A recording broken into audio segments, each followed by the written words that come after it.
In this section, we explored social media analytics, the process of identifying, collecting, and analyzing data from your social media platforms to make strategic decisions. Let's recap what you learned. Studying data has many benefits, including helping you understand your audience and competitors, learning what content works best on what platforms, and improving your strategy. There are many tools available that can help you gather data. In order to use these tools, you need to choose which metrics to track. These metrics should be aligned with the goals of your social media campaign. You will track different metrics to follow your customers and potential customers through every stage of the marketing funnel. During the awareness stage, you'll track metrics like impressions and potential reach. In the consideration stage, you'll track engagement metrics like applause rate. You'll track metrics like referral and conversions in the conversion stage. And in the loyalty stage, you'll track customer loyalty metrics like Net Promoter Score. After you've collected the data you're interested in, you can make strategic decisions based on it.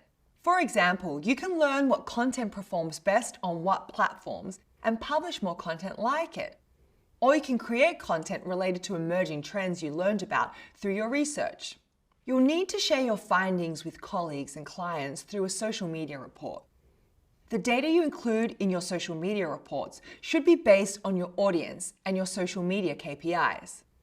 Your report will contain the details of the data you collected, presented with visuals such as charts and graphs.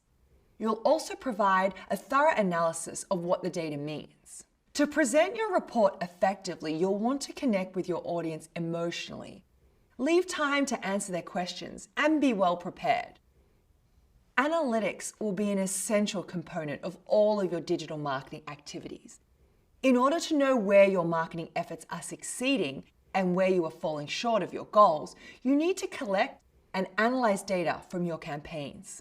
We'll explore how to use analytics to inform and improve your strategy further in later courses. In the next part of this course, you'll learn to bolster your marketing campaigns through paid social media.